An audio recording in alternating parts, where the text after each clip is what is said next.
जगन्नाथ। मैं हूँ आपका अपना मित्र, भाई, बंधु, सखा और कल्कि भगवान का एक तुच्छ सेवक। जैसा कि आज आपने हमारे यूट्यूब वीडियो के थंबनेल में देखा, एक बहुत ही महत्वपूर्ण वीडियो और ये भक्तों के स्वप्न अनुभव से जुड़ी हुई वीडियो है हमारी, जो कि पार्ट नंबर 24, जो कि हम PDF उनको नेम देते हैं। तो इस वीडियो में आज चर्चा करेंगे बहुत ही महत्वपूर्ण जानकारियों के बारे में, जो युग परिवर्तन से, भविष्य से जुड़ी हुई हैं, कल की भगवान से जुड़ी हुई हैं। तो आइए देखते हैं क्या है वीडियो में स्वप्न अनुभव भक्तों के। सबसे पहले हम पहला स्वप्न अनुभव लेते हैं। पहला स्वप्न अनुभव है, आज प्रातःकाल मैंने श्री नारायण प्रभु और आपका दोनों का सपना देखा भैया। रात बहुत अंधेरी थी और चारों ओर पानी पानी था, लेकिन जहाँ मैं खड़ी थी वहाँ पानी नहीं था। इतने में श्री नारायण प्रभु अपनी मुरली बजाते हुए पूरे आकाश में दिखाई दिए। उनका स्वरूप बहुत विशाल और अत्यंत सुंदर था। भैया मैं दौड़कर अपना मोबाइल लेने लगी ताकि उनकी तस्वीर ले सकूं, लेकिन इतने में प्रभु अदृश्य हो गए। दूसरा सपना भैया आपका था। आप हम सब से कह रहे थे कि बहुत बड़ा भूकंप आने वाला है, इसलिए सभी सावधान रहें। आपने ये भी कहा कि किसी को डरना नहीं है, यह श्री नारायण की लीला है। आपकी आवाज़ मेरे कानों में बिल्कुल स्पष्ट सुनाई दे रही थी भैया, और तभी मेरी नींद खुल गई। उठकर मैंने सोचा, अरे यह तो भैया सपने में कह रहे थे। मैं बहुत हैरान हूँ भैया, यह लगातार दूसरा गुरुवार है जब श्री नारायण प्रभु मुझे सपने में दिखाई दिए। जय श्री कल्कि माधव। तो इनका एक सपना था बहन का, जिसमें इन्हें मैं दिखाई दिया था। ठीक है, इसके बाद चलते हैं अगले स्वप्न अनुभव की ओर। जी सिंह द्वारा जी जो है हमारे, उन्होंने बोला कि जय श्री कल्कि माधव भैया। यह स्वप्न स्वप्न है 17 जनवरी 2026 का, शनिवार भोर सुबह 4 से 6 के बीच का। मैं स्वप्न आने से पहले पुत्र रत्न संतान के बारे में सोच रहा था। फिर सोचा महाविनाश भी होना है, तो क्या यह उचित होगा कि फिर वही स्वप्न दिखा। मेरे पूजा घर पर 2 दीपक जल रहे थे और वहीं पर एक आत्मा आती है। लगभग मेरी एज का 1 या 2 साल अंतराल होगा। देखकर कोई भक्त पुण्य आत्मा ही लग रहा था। तन पर कोई कपड़ा नहीं, गमछे के अलावा। उसने कहा, एक भक्त की जान खतरे में है, उसने एक मुर्गे की जान ली है, और हाँ 2032 तक पूरा सफाया हो जाएगा। और फिर मैंने भी कह दिया हाँ हो जाएगा। फिर उसने कहा, कृष्ण की पूजा भक्ति करते रहो। फिर मैंने कहा, कृष्ण जी की पिक तो नहीं है, नारायण विष्णु जी की है, वह उन्हीं के अवतार है ना। फिर उसने हाँ हाँ चलेगा ये कहा, और जय श्री कल की माधव। ठीक है, ये जी सिंह जी, एक्चुअली ये सब इनके शॉर्ट फॉर्म्स मैंने ले लिए हैं नाम के, क्योंकि थोड़ा सा प्राइवेसी का भी ध्यान रखते हैं। इसके बाद एनदासी जी ने एक नया सपना भेजा। पार्थ भैया मैंने आज एक स्वप्न देखा। स्वप्न में मैं अपने फ्लैट में थी, वह शायद हमारा ही था, लेकिन उसमें जगह सामान्य से अधिक थी। तभी एक आवाज़ आई कि मॉक ड्रिल होगी, और भी कुछ कहा गया पर ठीक से याद नहीं। फिर दृश्य बदल गया, हम एक खेल कक्ष स्पोर्ट रूम में पहुंच गए, जहां लोग बैट बॉल और टेबल टेनिस खेल रहे थे।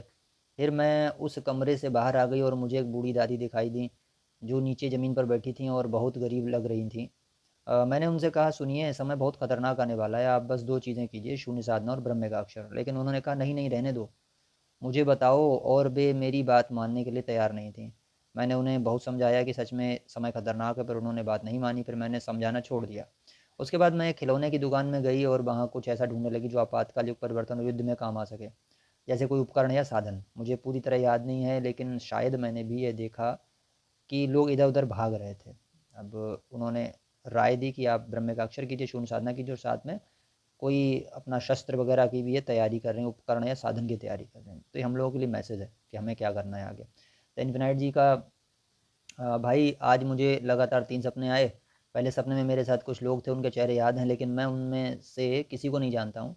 सभी के पास सुपर पावर थी, मतलब उनकी शक्तियों की कोई सीमा नहीं थी। दूसरा सपना याद नहीं रहा। फिर तीसरा सपना आया, जिसमें मैंने देखा कि डायनासोर और कार के बराबर आकार के कछुए आसपास घूम रहे थे। वे किसी को नुकसान नहीं पहुंचा रहे थे, लेकिन सभी लोग उनसे उनके पास जाने से बच रहे थे। अचानक कुछ मकान भी थे, आसपास कुछ मकान भी थे जो थोड़े पुराने लग रहे थे। फिर मैं उड़ने लगा, लेकिन मुझे उड़ने के लिए अपने पैरों को हिलाना पड़ रहा था। तभी किसी ने कहा कि अब हम युद्ध के वर्षों में आ गए हैं, और अंत में एक वर्ष बताया जिसमें अंत में 8 था। ये मेरे हिसाब से 2028 हो सकता है 8। और उसके अलावा तो फिर 38 में 38 असंभव है, लगभग 10 साल के बाद। मैं बहुत खुश हो रहा था और सोच रहा था कि मैं सबको बताऊंगा कि मैंने उड़ने की तकनीक खोज ली है। लेकिन मेरे पैरों में दर्द हो रहा था, तो मुझे लगा कि अभी अभ्यास की आवश्यकता है। मैंने यह भी सोचा कि अगर बचपन से अभ्यास किया होता तो मैं अच्छे से उड़ पाता। इसके बाद मेरी नींद खुल गई। हर सपने के बाद मैं जाग रहा था, और सोते समय मैं बिल्कुल शांत था। जैसे कल की देखिए 8 जो लास्ट में 2028 है, तो ये अंत का वर्ष हो सकता है 2028 इन भाई के सपने के अनुसार। और ये उड़ने की जो चीज़ है, ये मैं सैकड़ों बार देख चुका हूँ। मैंने भी देखा इस टाइप का सपना, इन भाई ने भी देखा। ये ऐसी कुछ पावर्स मुझे लगता है मिलेंगी, जो रेस्क्यू ऑपरेशंस वगैरह में लोग पार्टिसिपेट करेंगे भगवान कल्कि के आदेश पे। ये पूरी टीम उनकी बनेगी। तो अब देखते हैं भविष्य क्या कहता है, क्योंकि बोलते तो यही है कि भगवान की कृपा पात्र आए हुए हैं, अंश आए हुए हैं उनके, और स्वर्ग लोक से दिव्य लोकों से आत्माएं आई हुई हैं, 4 युगों की योद्धा आए हुए हैं। तो भाई कुछ भी हो सकता है। पी दास जी प्रणाम भैया। मैंने कुछ दिन पहले एक स्वप्न देखा था। मैं अपनी एक मित्र के साथ कहीं घूम रही थी, शाम हो गई थी। एक स्थान पर पेड़ के नीचे एक ऋषि बैठे हुए थे। जब मैं उनके पास से गुजर रही थी तो उन्होंने मुझे रोक लिया। उन्होंने कहा कि तुम जिनसे मार्गदर्शन ले रही हो वे बहुत श्रेष्ठ भक्त हैं। फिर उन्होंने आपका नाम बताया। मैं समझ गई कि वे आपकी ही बात कर रहे हैं। मैंने उस नाम को अच्छे से याद रखने की कोशिश की और सोचा कि घर जाकर आपको बताऊंगी, लेकिन इसके बाद मेरा सपना टूट गया। सुबह उठने पर वह नाम मुझे याद नहीं रहा। मैंने बहुत कोशिश की याद करने की, लेकिन याद नहीं आया। बस इतना याद है कि आपका नाम बहुत बड़ा नहीं था, लगभग 4 से 5 अक्षरों का होगा, जय श्री कल की। तो ये बहन ने हमें देखा था, हमारे बारे में ही। तो उन्होंने, एक महात्मा ने इनको बताया कि तुम जिनसे मार्गदर्शन ले रही हो, इट मीन्स ब्रह्म का अक्षर और शून्य साधना का, और जो भी गीता क्लासेस वगैरह हम लोग के चल रहे हैं, या जो भी हमने अपने भक्त भाई बहनों को वेदांत की नॉलेज दी है, तो वो बताया कि बहुत श्रेष्ठ भक्त हैं वो। तो श्रेष्ठ भक्त हैं नहीं है नहीं कह सकते, बस इतना है कि जो रिस्पॉन्सिबिलिटी है उसको पूरी तरह निभा रहे हैं। उसमें कोई भूल चूक हो जाती है तो नारायण देव क्षमा याचना भी कर लेते हैं। एन दासी जी कह रही हैं कोटि कोटि प्रणाम भैया, क्षमा कीजिए, मैंने ये बात बहुत बाद में बताई। मैंने एक सपना देखा था जिसमें सब कुछ किसी खेल या गेम की तरह बदल रहा था। उसमें मैं भक्तों के नाम पढ़ रही थी और आगे बढ़ते हुए अन्य भक्तों के घर के बाहर लगे बोर्ड पर उनके नाम लिखे हुए देख रही थी। उन्हें देखकर मैं आगे बढ़ती जा रही थी। फिर मैंने देखा कि मैं किसी शक्ति का उपयोग कर रही हूँ। जैसे ही मैं अपना हाथ आगे बढ़ाती, दीवार के पास से धमक जैसी आवाज़ आती, मानो कुछ टूट रहा हो या गिर रहा हो। जिस भक्त का नाम मैंने देखा था उसका नाम पा से शुरू होता है, लेकिन पूरा नाम अब याद नहीं है, पहले याद था, क्योंकि यह पुराना स्वप्न है। पर अब पूरी तरह याद नहीं है। उस समय मेरी माताजी कहीं जा रही थीं, और जब मैं भी वहाँ गई तो जहाँ भी देखा देवी दुर्गा जी की मूर्तियाँ और चित्र थे। चारों ओर लाल लाल रंग ही दिखाई दे रहा था। लाल रंग का मतलब विनाश का संकेत। पा नाम से किसी भक्त को इन्होंने देखा होगा, और ये चयनित भक्तों के बारे में बात हो रही है जो सतयुग में गमन करने वाले हैं आगे। तो उन्होंने इनको जो है स्पष्ट हो गया इनके चेतना में जो भी था। नित्या जी ने कहा प्रणाम भैया, जय श्री कल की। आज मुझे एक स्वप्न का थोड़ा सा भाग याद है। पहले मैंने एक छोटा सपना देखा कि मैं अपने शयन कक्ष में बैठी हूँ और खिड़की पर एक दिया रखा हुआ है जो माता रानी को समर्पित है। उस दिए से कुछ आवाज़ आ रही थी, ठीक से याद नहीं किया, लेकिन ऐसा आभास हुआ कि शायद माँ मुझसे क्रोधित हैं या प्रसन्न है। मैं बार बार उनसे क्षमा मांग रही थी, माँ मुझे माफ़ कर दो, मुझसे भूल हो गई, अब दोबारा ऐसा नहीं होगा। पहले तो ऐसा लगा कि उनका क्रोध बहुत अधिक है और शायद वे मुझे दंड देंगी, लेकिन मेरे बार बार क्षमा मांगने पर वे शांत हो गई। इसके बाद मेरी आँख खुल गई। दूसरे सपने में मैंने देखा कि एक फ़ोन कॉल आता है और एक स्त्री कहती है कि बांध या डैम टूटने वाला है, तुम लोग वहाँ से निकल जाओ। मैं डर गई और एक बैग में कुछ कपड़े और आवश्यक सामान रखने लगी। मेरे पति ने कहा कहाँ जा रही हो? ऐसा प्रतीत होता रहा रहता है, कुछ नहीं होगा, कहीं जाने की ज़रूरत नहीं। लेकिन मेरा मन नहीं माना। मैंने कहा मैं तो जाऊँगी, तुम्हें चलना है तो मत चलो। मैं वहाँ से निकल गई और एक बड़ी इमारत के सबसे ऊपर तल पर पहुँच गई, जहाँ और भी बहुत से लोग थे। अचानक खिड़की से बाहर देखा तो पानी हमसे केवल 2 मंजिल नीचे तक आ चुका था, और अचानक मेरे पति भी वहाँ आ गए। आँख खुलते ही मुझे उड़ीसा का विचार आया। ये बैग पैकिंग वगैरह जो हो रही है, ये आप लोग का सबका रेस्क्यू होगा एक दिन, है ना? एक वीडियो इस पे लाएँगे कि क्या-क्या उसमें रखना है, बस ज़रूरत के सामान केवल। बुलावा आएगा एक दिन भगवान की ओर से। तो इनको जो है वही चीज़ आई है। ये जा रही हैं और पति उनको कह रहे हैं, तो दोनों का वार्तालाप हो रही है। फिर पार्ट 25 में प्रवेश करते हैं। एन पांड्या जी जो है हमारी बहन है, उन्होंने बोला काफ़ी टाइम से मुझे सपने आ रहे हैं, लेकिन मैंने सोचा था कि मैं मतलब कर करके क्या करूँगी, है ना? लेकिन अभी लगता है मुझे शेयर कर देना चाहिए। वो शेयर करना चाह रही थी बट शेयर नहीं किया। मैं ये फ़ील कर रही हूँ कि माधव मेरे घर में मेरे साथ लड्डू गोपाल जी की सेवा है। मेरे साथ में तो समय-समय पर वह अपनी हाज़िरी दिखाते हैं कि वह हैं, तो इतने साल में कभी नहीं, लेकिन पिछले 6 महीने से मुझे ये सपना आ रहा है कि अब वे बड़े हो गए हैं और मुझे कहते हैं मैं बड़ा हो गया हूँ। कुछ 20 से 22 साल का लड़का है और वह पैंट शर्ट में है। तो हो सकता है कल्कि जी का इनको चेतना दिख गई कि 20-22 साल के हो गए इस समय। हालाँकि मैंने जब देखा था तो उस हिसाब से 17-18 के इस समय हो सकते हैं। मोस्ट प्रोबेबल जो है 17-18। बट ये है कि अब अपना-अपना भक्तों का अनुभव है। माधव जो है किसी को छोटे रूप में, किसी को बड़े रूप में, किसी को विराट रूप में, है ना? किसी को लीलाधर घनश्याम रूप में, अलग-अलग कालिया मर्दन करते हुए अलग-अलग दिखाई देते हैं। तो मतलब लाइक मैं पूछा कि आप ऐसे कपड़े में क्यों हैं? तो बोले कि मैं इस ज़माने में आया हूँ तो ज़माने के हिसाब से रहूँगा। तो उस तरह से कपड़े हैं, लेकिन इस दौरान मुझे अर्थक्वेक का सपना आता है, और यश हमारे गुजरात में पोरबंदर और सोमनाथ का एरिया जो है, वहाँ पर मुझे 15-15 फीट के, मतलब जो मुझे आते हैं, जो साइक्लोन आता है तब उस तरह दिखाई देता है। और मेरे जो पहचान वाले लोग हैं जो वहाँ पर रहते हैं, they were showing me in the video call कि देखनी चाहिए, यह हो रहा है। और मुझे समझ में नहीं आता कि मैं क्या करूँ। लाइफ़ में बहुत असहाय स्थिति में मैं अपने आप को महसूस करती हूँ कि मैं अपने लोगों को बचाने के लिए कुछ भी नहीं कर पा रही हूँ, और वह मुझसे कहते हैं कि देख यही करना है, तो तुझे जो गलतियाँ भी हो रही हैं ना उन उसे भी सुधार ले। जो धर्म वह दिखाते हैं, जो कि भागवत गीता में लिखा है, उसे निभाना बहुत मुश्किल हो रहा है इस ज़माने में, बहुत ज़्यादा मुश्किल, क्योंकि सच का सामना कोई नहीं करना चाहता। और जब सच बोलते हैं अच्छी तरह से भी, तब भी किसी को पसंद नहीं आता। मैं रिश्तेदारों से, अपने लोगों से बहुत अलग अलग हो गई हूँ। मैं अपनी ही दुनिया में रहती हूँ। यह सब सच सही है, लेकिन इस सब के होते हुए भी धर्म के साथ रहना और उनके दिखाए गए मार्ग पर चलना बहुत मुश्किल हो रहा है। कम से कम मैं ऐसा मन, क्योंकि सन्यासी लोगों के लिए तो फिर भी मैं ये नहीं रहती हूँ कि कठिन है, लेकिन इतना मुश्किल नहीं होगा जितना इस ज़माने में संसारी लोगों के साथ जो मुश्किल हो रहा है, बहुत मुश्किल हो रहा है। बहुत दुख होता है, बहुत तकलीफ होती है, बहुत पीड़ा होती है। मेरे अपनों को अपना जो गलत कर्म किए हैं उनको भोगते हुए देख रही हूँ। इस वक्त मुझे ऐसा फील हो रहा है कि जैसे भगवान जो हैं वह लैपटॉप लेकर बैठे हैं, क्योंकि मैं देख रही हूँ कि कुछ टाइम पहले कुछ गलत किया है, उनका हिसाब अभी हो रहा है, पर इतनी फास्ट हो रहा है और इतना गंदी तरीके से हिसाब हो रहा है ना, कि हम देख नहीं पाते। मतलब मैं ऐसी हूँ कि कोई मेरे साथ गलत करता है, उसके साथ फिर उसका हिसाब भी होता है ना, पूरे डबल ब्याज के साथ में देख नहीं पाती हूँ।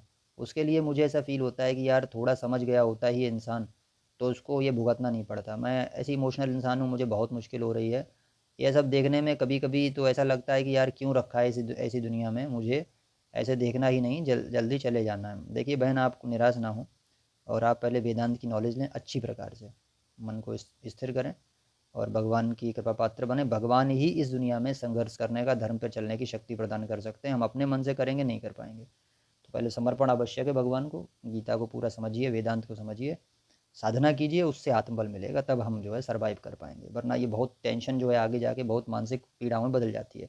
ठीक है, इसका निवारण करना है आपको। एस प्रधान जी हमारी बहन, उन्होंने कहा प्रणाम भैया, जय श्री कल की महाराज। आज सुबह मैंने एक सपना देखा, पूरा तो याद नहीं, लेकिन जो याद है वह लिख रही हूँ। सपने में कोई आपको बहुत यातना देने की कोशिश कर रहा था, लेकिन आप पर उसका कोई प्रभाव नहीं पड़ रहा था।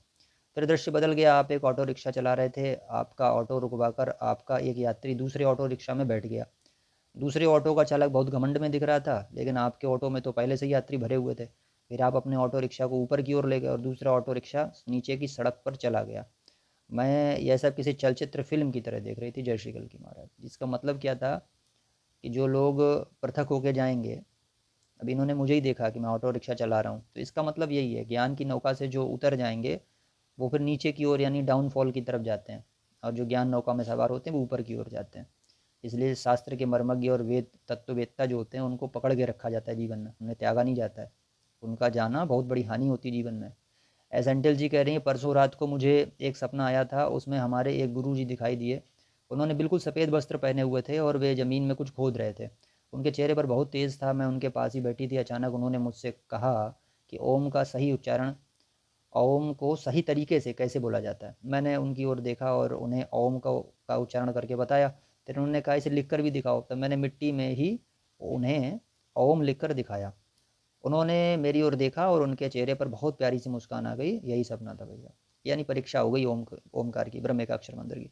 नित्या जी प्रणाम भैया, जय श्री कल की, जय जगन्नाथ भैया। मैंने एक सपना देखा, मैं कहीं एक दूसरी जगह पर खड़ी थी और मेरे सामने नारायण खड़े थे, लेकिन मैं उनका श्रीमुख ठीक से देख नहीं पाई। मैं थोड़ा धुंधला था, मैं उस पर ध्यान केंद्रित नहीं कर पा रही थी। नारायण ने कहा तुम जानती हो ना, अब समय अच्छा नहीं है, आगे और भी कठिन समय आने वाला है, बहुत कठिन होगा, तुम संभल कर रहना, ध्यान से रहना और धैर्य रखना। इतना कहते ही मेरी आँख खुल गई। विनाश काल आने वाला है, नारायण संकेत दे रहे हैं इन बहन के माध्यम से, और सतर्क रहने का पूरा कर रहे हैं कि आप साधना से जुड़े रहिए। आयुष भट्टाचार्य जी का स्वप्न जो है, स्वप्न भैया, मैंने 29 जनवरी को एक सपना देखा। मैंने देखा कि मेरे भाई, जो एक भाई हैं इनके, आयुष जी के, वो मेरे घर आए हैं और वह मुझे चुपचाप घर से बाहर ले गए। वह मुझे एक ऐसी जगह लेकर गए जहाँ कोई व्यक्ति था, लेकिन मैं उसे पहचान नहीं पा रहा था। तब मेरे भाई ने कहा यह रहे, यही हैं हम सबके भैया, पार्थ भैया। सपने में मैंने देखा कि पार्थ भैया के सिर के मध्य भाग में कुछ बना हुआ था, जैसे जैसे किसी बॉक्स का आकार हो। पार्थ भैया ने सपने में कहा अब समय आ गया है। फिर भैया ने मेरा और मेरे भाई का हाथ थामा और हमें एक प्रकाश की ओर ले जाने लगे। वहाँ बहुत उजाला था। तभी मैंने देखा कि वह स्थान रेगिस्तान जैसा था, चारों ओर बस रेत ही रेत फैली हुई थी। उसी समय मेरा सपना टूट गया। भैया ये क्या संकेत हो सकता है? कि भाई संकेत क्या हो सकता है, रेगिस्तान जो देखा है वो राजस्थान है एक्चुअली। रामदेवरा पीर का मुझे सपना आया था, रामदेवरा पीर चल रहा होगा, उसमें न्यूक्लियर रेडिएशन फैलने की संभावना है, जो मैंने देखा है फैल चुका था। मैं राजस्थान गया हूँ, तो उसमें हो सकता है आप लोग का भी रेस्क्यू वहीं कराया जाए और उस दास को सेवा दी जाए उस रेस्क्यू ऑपरेशन की, तो आपको वहाँ पहुँचाया गया है। कितने दिन रहेंगे वहाँ ये नहीं कह सकते, बट जो मुझे पता है उतना बता रहा हूँ। फिर नए वक्त का अनुभव है, आज मैंने सपने में भीम जी से मुलाकात की, हम दोनों एक दूसरे के गले लगकर रो रहे थे। मैं उनसे कह रहा था कि द्वापर युग का वरदान याद आने दीजिए, मैं आपकी मदद करूँगा।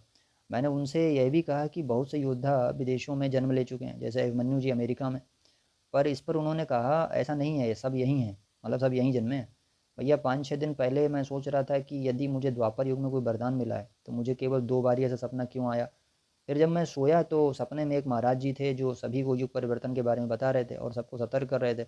जब उनकी नज़र मुझ पर पड़ी तो ऐसा लगा कि उन्हें मेरे बारे में सब पता चल गया है। जब मुझे बहुत सम्मान के साथ कुछ कहने लगे तो मैंने कहा नहीं नहीं बाबा, पहले सीताराम सीताराम सीताराम, फिर हनुमान जी, उसके बाद नीम करोली बाबा, फिर मैं। इस तरीके से उन्होंने कहा। तो नया सपना जर्शी कल की भैया, मैंने सपने में देखा कि कभी दृश्य किसी फ़ोन की बड़ी स्क्रीन पर दिख रहा था और कभी वह मेरे वास्तविक रूप में दिखाई दे रहा था। मैंने देखा 2 व्यक्ति थे, एक ने पूछा क्या नाम लिखा हुआ है, दूसरे ने कहा हाँ लिखा हुआ है, वह भी माता पिता के साथ। वे भक्तों के नाम की बात कर रहे थे, लेकिन उसने यह भी कहा अभी नहीं बता सकते क्योंकि उसकी चेतना अभी पूरी तरह जागृत नहीं हुई है। अगर अभी बता दिया तो क्या पता वह ऋषिकेश चला जाए और मंदिर का भी उसे मोह ना रहे, वह केवल मंत्र जाप में ही लग जाए। जैसे ही उस व्यक्ति ने ऋषिकेश कहा, मैं तुरंत ऋषिकेश पहुंच गया। वहाँ मैंने देखा कि एक साधु नारंगी वस्त्र पहनकर चल रहे थे। तो ये हमारा आज का पूरा सपना था। इस सपने का मतलब यही है कि कुछ लोगों के नाम जो है लिखे जा रहे हैं युग परिवर्तन में आगे जाने वालों की लिस्ट में। तो कहा अभी चेतना जागृति नहीं हुई, चेतना जागृति नहीं होगी तो पूरा बताया नहीं जाएगा आपको आपके पिछले जन्म के बारे में। होता क्या है कि अगर आपको बता दिया जाए अभी, तो हो सकता है आप सब कुछ त्याग के यहाँ से जो है छोड़ छाड़ के निकल जाओ, ये भी हो सकता है ना। तो इसलिए बस वो चीज़ें हैं। अच्छा, ये वीडियो आपको कैसी लगी, वीडियो के अनुभव कैसे लगे, है ना।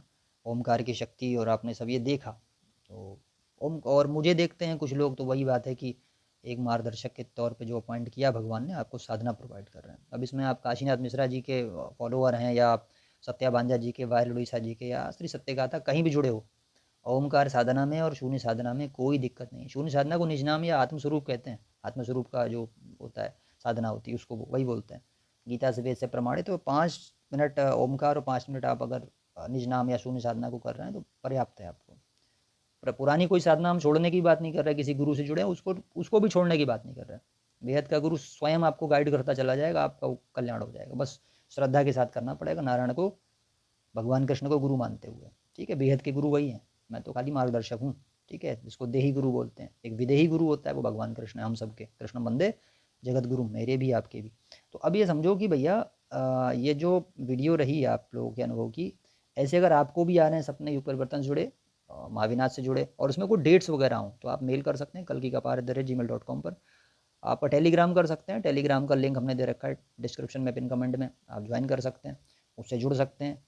और बहुत सारी वेरियस इन्फॉर्मेशन आपको मिलती है युग परिवर्तन से जुड़ी हुई। वहाँ पे सेवा अभियानों से जुड़ा जाता है। गीता क्लास हमारी जो है चल रही है, और उसमें आपको अध्याय 2 से लेकर 18 तक के विस्तृत अर्थ मिल जाएंगे। उसका भी PDF हमने दे रखा है डिस्क्रिप्शन और पिन कमेंट बॉक्स में। वही लोग गीता क्लास में जुड़ें जो नारायण में दोष दृष्टि नहीं रखते, नारायण को समर्पित हैं, भगवान में आस्तिक हैं और गीता जी का सम्मान करते हैं।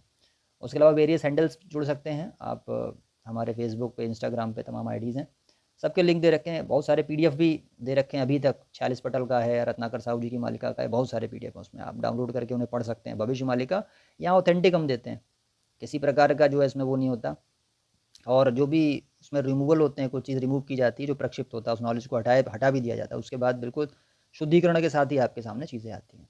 वीडियो अच्छी लगी तो वीडियो को लाइक और शेयर कर दीजिए, जन जन तक पहुँचे, उनका भी कल्याण हो। लोग अधिक से अधिक आत्मस्वरूप में जुड़ें, भगवान कल्कि से जुड़ें, युग परिवर्तन से पहले कर्म सुधार करें, मांसाहार मदिरापान इत्यादि छोड़ें अपना, है ना, व्यभिचार छोड़ें, गलत कर्मों से दूर रहें। और सबसे बड़ी चीज़ क्या है कि ये एक सेवा है हमारे लिए, सेवा का प्रचार माध्यम है, तो इस तरीके से हम सेवा कर सकते हैं। साधना दूसरे लोगों तक हैंड ओवर करके। गीता में बोला है 1868 1869 में कि जो इस गीता ज्ञान को दूसरों से कहेगा वो अच्छे मेरा प्रिय है। तो आप बोल सकते हैं, आत्मस्वरूप का ध्यान अध्याय 6 में पूरा दिया हुआ है ना। 8:13 में जो है आपका ओमकार की साधना दी गई है। ठीक है, और ये चैनल पर अगर हमारे नए हैं तो चैनल को सब्सक्राइब अवश्य कर दीजिए। इस पर नई वीडियोज़ हम लाते रहते हैं, इसी प्रकार आगे लाते रहेंगे। और जो भी भक्त जो हैं अगर मुझसे बात करना चाहते हैं तो वो किसी भी माध्यम से बात कर सकते हैं, मेल के थ्रू भी बात कर सकते हैं, टेलीग्राम पे @ लगाकर कल्कि कपार्थ लिखेंगे और क्लिक करेंगे, सीधा आप मेरी आईडी पे आप पहुंच जाएंगे। और जो भी बात करनी है, जो भी व्यक्तिगत बात भी करनी है, जो आपके अनुभव सपने से जुड़ी हुई है या आपको साधना से जुड़ी हुई है, ठीक है। कुछ प्रॉब्लम्स हैं, जैसे कुछ लोगों को बाधाएं लग जाती हैं अलग अलग टाइप की, किसी को ऊपरी बाधाएं हैं, क्या क्या हैं, तो उन लोगों ने बताया कि ओमकार की साधना करने से वो हो जाती हैं दूर, और लोगों को फ़ायदे भी हुए हैं। मैंने पिछली वीडियोज़ में बहुत बार बताया। तो सही साधना पकड़ेंगे तभी कल्याण होगा भैया। चकड़ा मडान का अभी रिसर्च वर्क चल रहा है, उसमें जगह जगह यही लिखा हुआ है, ब्रह्म का अक्षर और अनाक्षर तत्व जगह जगह लिखा हुआ है। और गुरु की वाणी ही सार है, ये भी लिखा हुआ है। गुरु के अलावा कोई कल्याणकारी नहीं है।